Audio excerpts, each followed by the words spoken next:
김건희 7인의 멤버의 울분 때려치우겠다. 무슨 일? 때려치우겠다고 했습니다. 무슨 일일까? 자, 제가 7인의 멤버라고 했지만 가로를 쳤기 때문에 7인의 멤버가 있다는 말이 아닙니다. 가로를 쳐서 이제 좌파나 일부 매체에서 그렇게 프레임을 설치를 한 거죠. 오늘 강훈 전 대통령실 정책 홍보 비서관, 이 좌파 쪽에서 프레임을 치면서 7인회 이렇게 프레임을 친 사람입니다. 물론 한동훈 대표도 7인회라는 명칭을 사용하지 않았지만은 김건희 라인 이런 쪽으로 이름을 적시를 했던 인물이죠. 강훈 전 대통령실 정책 홍보 비서관이 지금 한국관광공사 사장 지원을 해서 뭐 3배수로 압축됐다 이런 말이 나와 있었죠.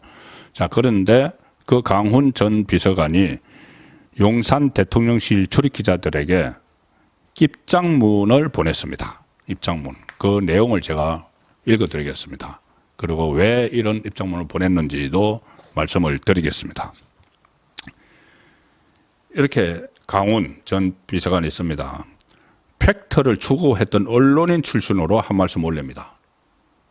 강훈 전 비서관은 조선일보 기자 출신이죠. 그리고 법조 출입을 오래 했습니다. 법조 전문 기자였죠. 팩트를 추구했던 언론인 출신으로 한 말씀 올립니다. 지금 거론된 비서관들이 모여서 밥 한 끼 한 적 없는데 어느새 저는 7인회의 일원이 되었습니다. 소위 박영선, 양정철 보도에서는 취재원으로 제가 지목이 되고 비서실장과 권력 다툼을 벌였다는 황당한 루머도 돌았습니다.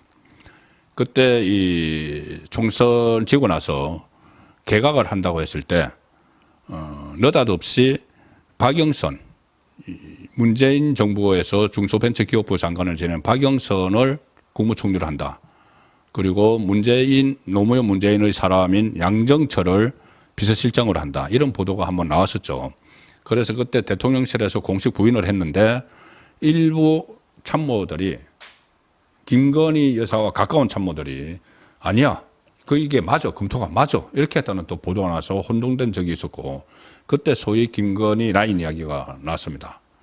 이 김건희 여사와 박영선 전 장관이 과거에 김건희 여사가 코바나 컨텐츠 이 전시 사업을 하고 박영선 전 장관이 MBC의 문화부 기자로서 취재를 하는 그 과정에서 서로 알고 있다.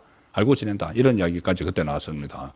그래서 그때 지목된 것이 강훈 당시 비서관이었는데 그래서 이런 말을 하는 겁니다. 소위 박영선, 양정철 보도에서는 취재원으로 지목되고 비서실장과 권력 다툼을 벌였다는 황당한 루머도 돌았다. 그리고 특정인들은 그 좌파 쪽을 이야기하는 거죠. 온갖 엉터리를 만들어서 전행 사례라고 주장을 한다. 지금 이 순간에도 대통령님 내외에게는 훨씬 많은 왜곡이 덧칠해지고 있다. 제대로 보필하지 못한 책임에서 저 또한 자유롭지 못하다. 그래서 저는 한국관광공사 사장 지원을 자진 철회한다. 자진 철회를 했습니다. 대통령님의 국정운영 부담을 조금이나마 덜어들고 국정쇄신의 디딤돌이 될 수 있다면 그 길을 걷겠다. 감사합니다. 이렇게 이제 입장문을 하고 깜짝 발표를 한 거죠. 한국공항공사 사장, 관광공사 사장 지원을 자진 철회를 했습니다. 자, 이렇게 하는데도 지금 김건희 리스크는 계속되고 있습니다. 본인의 실제 가오도 있지만은 윤석열 대통령이 말했다시피 악마화 하는 정부도 있고 오늘 또 법사위에서는 김건희 특검법 상정을 해서 강행을 했습니다.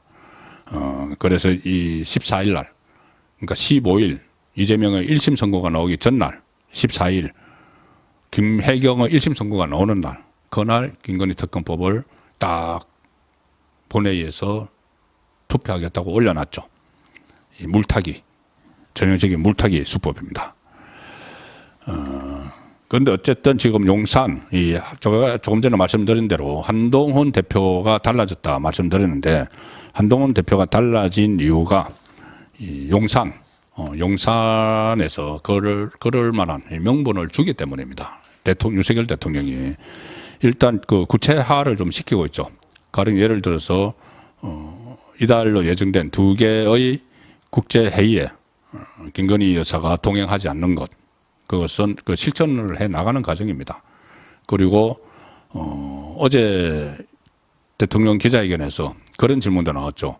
아니 이 공적 활동도 공적 활동이지만은 이 사적 활동, 대외 활동이 아닌 대내 활동, 사적 활동 이것 때문에 그때 이명수 씨 뭐 7시간 통화 녹취, 최재형 목사의 녹음 그 몰카 그리고 명태균 씨와의 통화 이런 것들이 논란이 된 것 아닌가 했습니다. 그래서 거기에 대한 조치도 내렸습니다. 이 제2부속실을 설치를 해서 거기서 다 이렇게 좀 통제를 하는, 그리고 휴대전화, 윤석열 대통령과 김건희 여사가 대통령이 되기 전에 썼던 휴대전화 다 교체를 하겠다. 그게 사사로운 일인 것 같지만은 일단 사사로운 연락을 끊겠다는 이야기죠. 자, 그런 조치들이 나왔기 때문에 이 한동훈 대표가 그렇게 수용을 하는 그런 계기가 됐습니다. 상호 작용을 했다고 보시는 게 맞죠.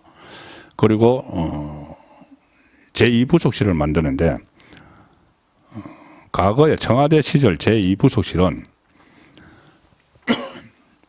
죄송합니다. 저도 본 적이 있습니다. 뭐냐면 과거 청와대면 본관에 가면은 본관 가면은 대통령 집무실로 올라가는 큰 계단이 있습니다. 빨간 카페트를 깔아놓은 계단이 있는데 그 계단 옆에 이렇게 보면은 아주 큰 평수에 무궁화실이라고 있습니다. 무궁화실.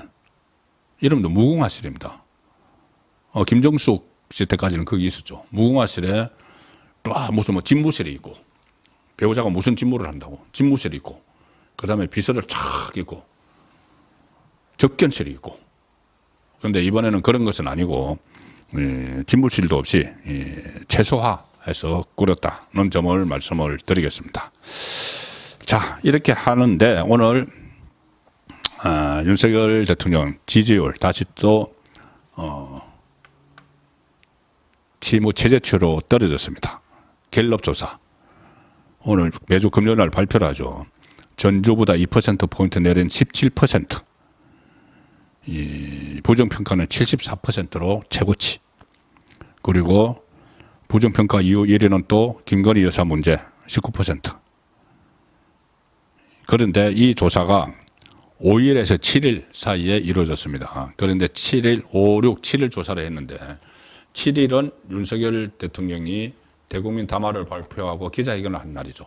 그러면 그날 그 내용이 좀 들어갔느냐. 근데 갤럽 설명은 아주 적게 그 반영이 됐을 거다.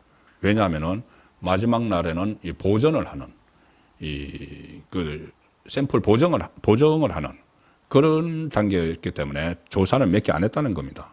그래서 최저치가 나왔지만은 이 최저치가 윤석열 대통령의 이 대국민 담화 그리고 기자회견 결과까지 반영된 것은 아니다.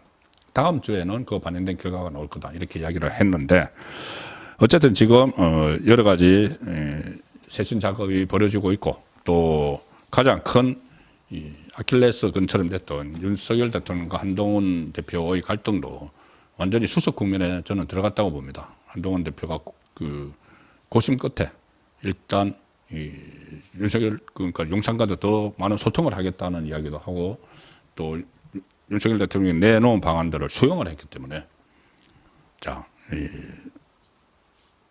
그리고 또 11월 되면은 계속 이재명의 사법 위기가 현실로 다가오면서 전국이 급변할 수가 있습니다. 그래서 이 11월이 지나고 연말 연시 되면은 또 개각을 할 거고 용산 참모진 개편도 하고 하면은 내년부터는 제대로 된 윤석열 대통령의 국정 운영이 이루어질 수 있고 그것을 한동훈 대표가 잘 받쳐주는 그런 상황도 가능하다고 저는 봅니다.